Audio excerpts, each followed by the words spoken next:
नमस्कार, मैं आपका दोस्त और होस्ट उत्कर्ष सिन्हा आईसेट इन्वेस्टमेंट 99 में आपका बहुत बहुत स्वागत करता हूं। तो आज हम लेके आए हैं बिगनर्स के लिए, जिसमें कि स्टॉक मार्केट से रिलेटेड इन्फॉर्मेशन होगी और स्टेप बाय स्टेप हम सीखेंगे कि क्या ऐसा नया चीज है या फिर हम क्या ऐसा करें जिससे कि हमारी लगातार प्रॉफिट फ्यूचर में बनी रहे। तो ये बिगनर्स के लिए काफी अच्छी वीडियो होने वाली है।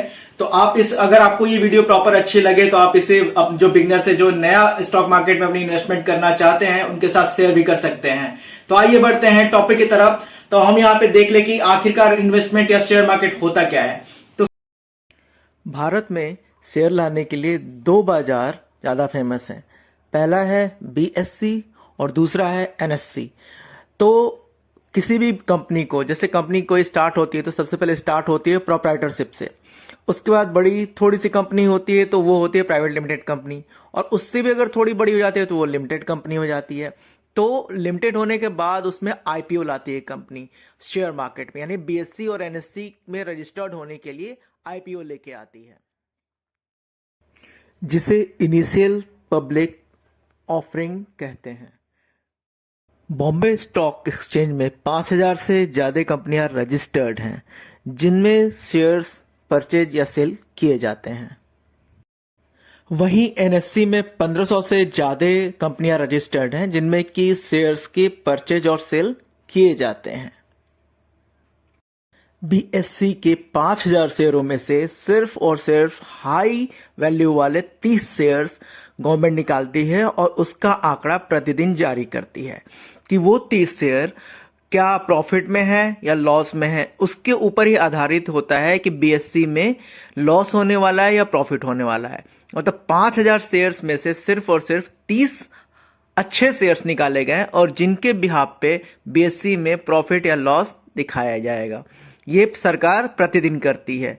ऐसे ही NSE में भी, यानी नेशनल स्टॉक एक्सचेंज में भी 1500 में से सिर्फ 50 शेयर्स निकालते हैं हाई वैल्यू वाले, जिसकी वैल्यू रोज अच्छी है या फिर जिसका बैकग्राउंड अच्छा है, जिसकी फाइनेंशियल स्टेटस अच्छे है, जिसने काफ़ी अच्छा मार्केट में किया है, उसमें से 50 शेयर निकालते हैं और उसका रोज वैल्यूएशन करते हैं, जिसके बिहाफ पे ये हमें पता लगता है कि NSE में वो 50 शेयर्स कितने अच्छे कर रहे हैं। उसके बिहाफ पे निर्धारित होता है कि जो बाकी के जो शेयर्स हैं NSE में लिस्टेड, उनमें भी अच्छा ही होगा, जिसे हम निफ्टी 50 कहते हैं।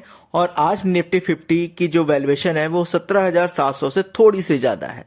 और सिमिलरली जो BSE का सेंस जो है उसे हम सेंसेक्स कहते हैं, जो कि 60,500 के करीब है। मतलब 5000 शेयर को रिप्रेजेंट 30 शेयर करते हैं जो कि BSE के होते हैं, उनको हम सेंसेक्स कहते हैं, जो आज हमारा 60,500 है। वैसे ही NSE के 1500 से ज़्यादा जो शेयर हैं उनको रिप्रेजेंट करता है निफ्टी 50, जिसे हम निफ्टी 50 के नाम से जानते हैं, और उसकी वैल्यूएशन आज है 17,700 के करीब। अब बात करते हैं कि BSE का 60,500 रुपये क्या रिप्रेजेंट करता है और निफ्टी का 17,700 रुपये क्या रिप्रेजेंट करता है। तो मैं आपको यहाँ पे ये बता दूं कि हर एक अंक 1 करोड़ को रिप्रेजेंट करता है। यानी BSE का 60,500 यानी 60,500 करोड़ रुपए लगेंगे। यानी कि वो 30 कंपनियों को अगर हम बेचें जो कि BSE में लिस्टेड हैं तो 60,500 उनकी वैल्यू बनती है। और सिमिलरली अगर हम निफ्टी 50 को देखें तो 17,700 है। यानी कि उन निफ्टी 50 को अगर बेचें तो हमें 17,700 करोड़ रुपए मिलेंगे। यानी कि हर एक अंक पे 1 करोड़ रुपए की वैल्यूएशन की जाती है। अगर BSE की सेंसेक्स 60,000 से ऊपर जाती है तो वो 300 शेयर में प्रॉफिट होगा। और ऐसे ही अगर निफ्टी में अगर हमारी 17,700 से ऊपर जाती है तो निफ्टी में प्रॉफिट होगा। तो अगर कंपनियां प्रॉफिट में आएंगी तो हमें डिविडेंड देंगी, जो कि अलग से मुनाफा होता है शेयर्स के अलावा। और इन सभी लेन देन पे नजर रखती है SEBI, securities and exchange board of India.